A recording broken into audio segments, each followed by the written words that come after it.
Charlie Mops is down. What is your opinion of Blizzard's focus on what the player feels? Is that something you're doing with Atlas? What do you mean, Charlie Mops?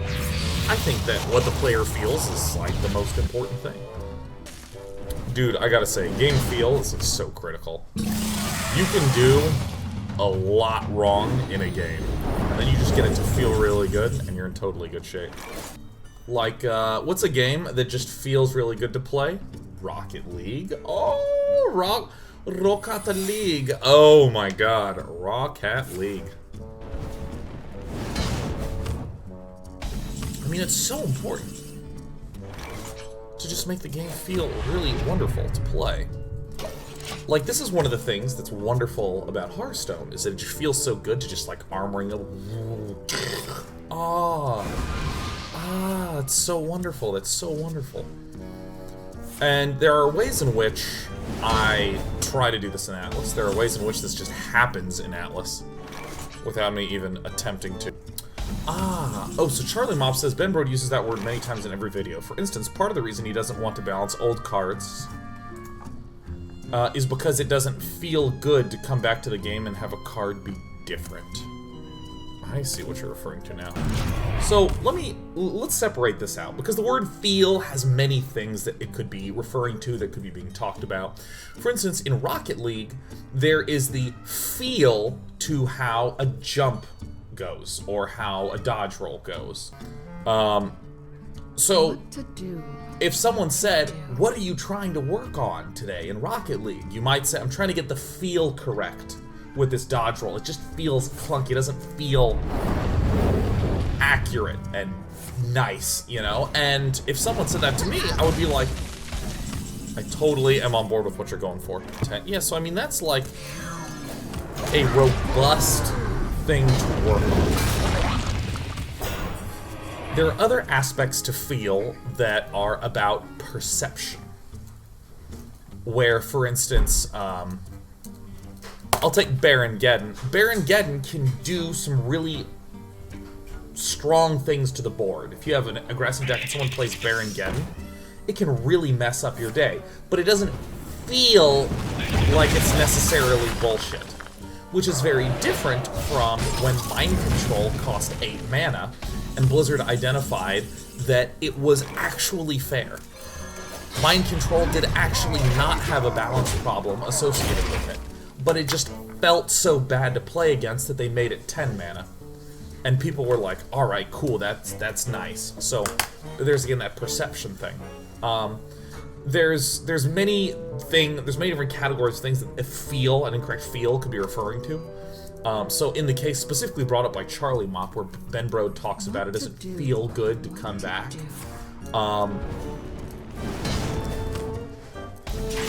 This is something that, so I mean, you know, when I hear secondhand from you that Ben Brode said it doesn't feel good to come back and have the cards different, there's a certain type of player for whom I could understand that, you know, like, let's say, you know, I played Handlock when the game first came out, and then I come back and Mountain Giants are just gone, they just don't work anymore. Don't even exist in the game, they've been totally cut. And I'm just like, oh man, but that was my cool play, man. I loved that. But I personally think that there has been a little bit too much concern.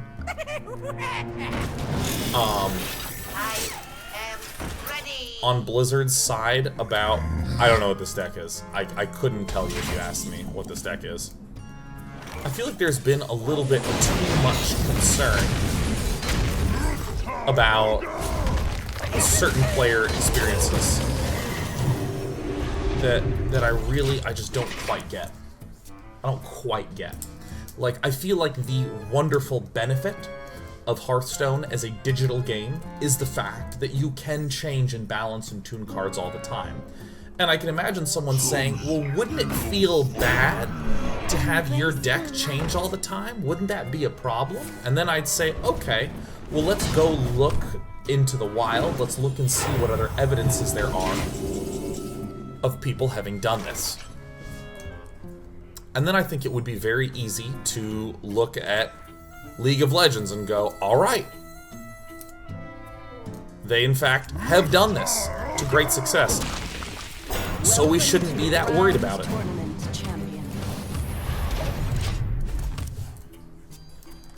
If League of Legends and Dota 2 can patch their games ultra frequently, maybe we can patch our games as well ultra frequently, and it'll be okay.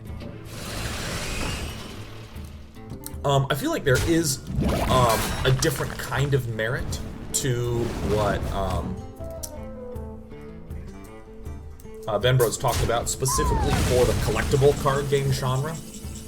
Hey-o. Oh, what am I doing? I'm like trying to answer this question. Yeah, I think I may have just like lost the game for myself, whatever. YOLO, doesn't matter. Doesn't matter, I don't give a damn. I'm gonna shield slam this. Slam that, I'm gonna do this. Yeah. Boy, I literally declared what the combo was, and then I'm like really into this discussion. That's okay. So there's something about a collectible card game that's really important to note, which is that owning the collection and having the thing, wanting it, and then getting it is a really well understood, common, like decades of reference type thing that you have to be very, very concerned and aware of if you're making a collectible card game, where someone might say, I really want to save up and get, I don't know, Alexstrasza. I want to get a golden Alexstrasza because I think Alexstrasza is awesome. And then, after you've worked and gone through that entire process, you don't even get to say, I have it. It's just gone. It's gone from your little knuckles. And that feels bad. So these are the sort of things that I sympathize with in terms of the design struggles with Hearthstone. But even that said, I definitely feel that Blizzard is slightly too cautious. So yeah, so I think that was probably a little... If I were the lead designer of Hearthstone, I would be much less conservative. What I would probably do is structure event times, you know? Like, every 2 months there will be a balance patch. And make an event out of it or something like that. Thomas Casey says, do you feel sorry for David Kim and Browder for the way they try hard to be transparent but get abused every day on the internet? Yeah, I really do. I really do. And I think that the core of it comes from the fact that, like, the creative process is just something that is not, by and large, spoken about that much. Like, just in general contexts.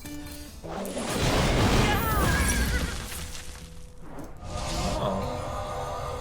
Buy yourself another Justicar. And so, like, I'm just gonna contrive an example for a moment. No, not the double fireball. I'll show them. I'll show them all.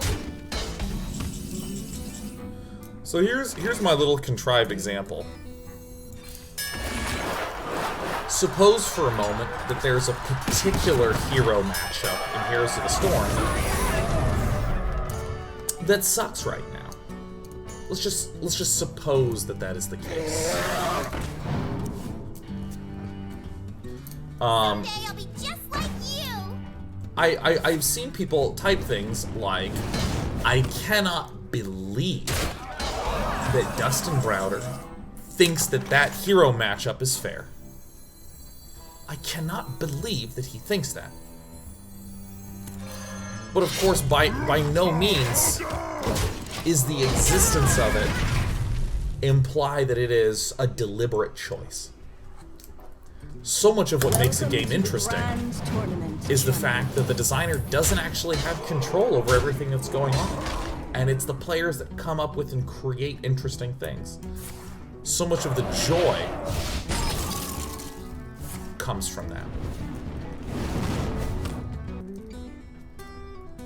See, King Llama says, aren't a lot of people forgetting that Blizzard Activision is still a company which bottom line is to make money? I mean, kind of. I mean, that's an argument that people use, but I think that folks rarely actually think about what the implications of making that argument are. Yeah, so I mean, like, I'm gonna do the comparison of business to playing. Actually, I mean, I always just start analogies. I'll do a Hearthstone analogy for once. Yeah. Okay, so in Hearthstone, technically, my goal as a player is to win. Right? Technically, my goal is to win. But that doesn't mean that everything I do is based around winning. For instance, just this very turn, I think that probably the correct play is to charge this thing, hit that, and then I have some probability of being able to actually stay alive. Oh, that's a great draw. Execute this, hit that. I believe that that might actually be the correct thing, but I'm playing this deck because I think it would be fun to pull off an OTK, right? And I'm gonna tune this deck, and I'm gonna make decisions to help me win. All decks in Hearthstone are trying to win, trying to get something cool to let you win. But not everyone is strictly in a business just, it's about the bottom line. So, for instance, what is the claim that Blizzard makes? Do I have enough to kill? Not quite enough. What is the claim that Blizzard is making when they're creating a game? 5, 6, 7.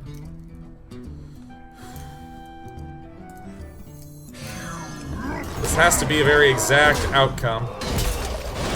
Not on my face! Oh, shit! Blizzard's claim is that if they make a really high-quality product, if they make a really high-quality game that makes players very, very happy, that they will then be able to turn that into money. So, in fact, a lot of what Blizzard does is to try to make the game as high-quality and good and satisfying as humanly possible. And so, if someone says, I'm angry because this hero matchup sucks, it's in Blizzard's best interest to help make that better and to help improve that. And I think one of the perfect examples of this is League of Legends with Riot, where Riot just works on making League of Legends great. Years into the release, they re-arted the whole map. They're continuing to add features. They just added in the new matchmaker. They just continue to make this awesome because they just make the experience more awesome, which makes the players happier, which makes them more comfortable and content to put money into the game. So, whenever someone says the argument, well, aren't they, you gotta remember they're just doing it for the money, there's always this weird stank where the implication is it's beneficial to the company to fuck the end user over. And with a game, I think that very, very rarely is that the case. I think the only circumstances in which I can imagine a good business justification for doing that would be, well, we're just trying to ship a box product. Don't let anyone know that the game's shit. Try to get them to pre-order and buy. And then when it comes out, whatever, it doesn't matter. We already have their money. That's the only circumstance where I can actually really imagine someone trying to mess with the end user. And even then, that's going to come at a really a brutal and terrible cost later on down the line for that company. So I think it's very easy to make that argument, but I think there needs to be the extra thought in there, because really whenever someone says, well, they're just doing it for the money, I don't even think of that as a reasonable comment. I think of that as there's an angry person. Because very often the people who are doing the loudest complaining are not actually the people who've paid any money in these circumstances. And I think another really good example is like, here's one of the easiest examples. These, I can pay 10 bucks for these. I don't. I think that's too much money. And my thought process ends there. I think Medivh at $10 is way, way too much money. I would pay like $6 for this. Not 10. And I don't complain, I just don't buy it. So we're talking about the essence of people saying they're doing it just for the money. Ugh, so frustrating. Yeah, I just don't like that argument very much. And I think that, like, there's this weird... I think the core of the argument problem that I have is the way it's stated. It's referring to some mysterious other person. Like, Oh my gosh. They're just trying to... they're really just trying to milk money out of... Dude. I'm trying to think how to actually say this, because I'm being wildly inarticulate. I hope I get a revenge, though. Joink.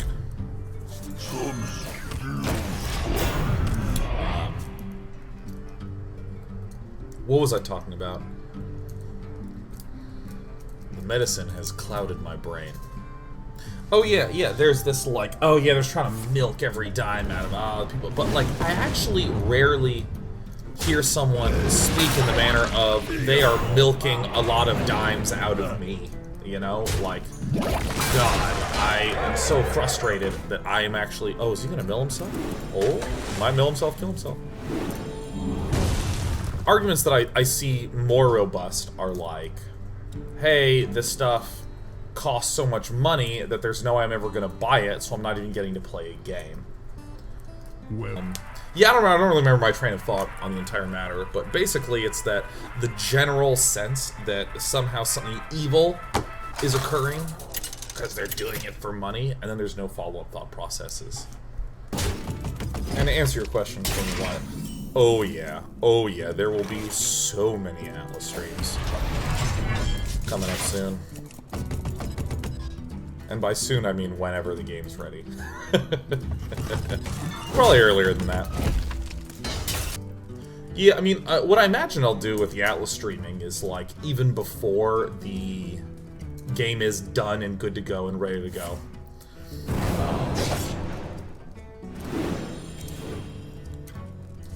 I'll begin showing content. Did it hit me twice? Because I think the development process is very interesting. Super interesting. It's kind of fun to show something before it's done. The thing that's like a really interesting problem is that before the game is done,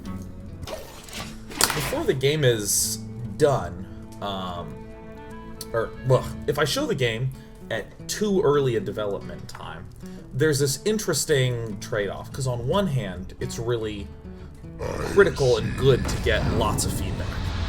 Like, that is the core of our process, is to get good feedback. And to tune and adjust based upon that and all that good jazz. On the flip side, if we're not done, there's this, like, huge risk, there's this danger, where someone, looks at it and goes, that only looks okay, and then hops out before ever getting any sense of what done might be, so. And, you know, let's loop this all the way back to the original question. I remember what it was, which is, do I feel bad for Dustin Browder and David Kim? Totally, man. Totally. I totally feel bad. Because in the same way that, like, if someone played an earlier build of Atlas and said, oh, God, there's no strategic depth in this, I'd be like, absolutely, we're not even trying to test that right now. I completely agree with you. I can imagine how frustrating that is when there's an issue and someone's like, oh God, you can just totally tell that Dustin Browder and David Kim, they don't even think there's anything wrong with the game. It's like, why would you think that? Job's done. Yeah, see, Kokofuki says, Atlas Dilemma you said reminded me of the DayZ hype when people were so excited, but then it took like 6 months to actually come out and people lost interest. Yeah, it's exactly it, right? And I even joked about this, that like, no matter, even if DayZ has no bugs as of today, I'll always know it as that buggy zombie game. You know what I mean? Like, it's like this problem of like initial impact, where if you look at like the conversation that exists around games, it's always around the first release of information. And in a way, and you know, this is, in general, totally fine if you can just explain to people, if you can just say, hey, no, what we're specifically testing here is blah. Because there's a big difference between a test and then what the final game is supposed to be. We're trying to test this little one thing. So I was talking about that, like, you know, if there's this initial perception of a game like there was with DayZ, and then 6 months later when it came out, no one knew it was up. It's really no problem if you can just say to people, hey, here's the gist of what we're going for. And they can go, oh, okay, that makes sense. But it becomes significantly harder when, say, you're in our position, where you're a relatively small studio, to try to converse with this huge amount of people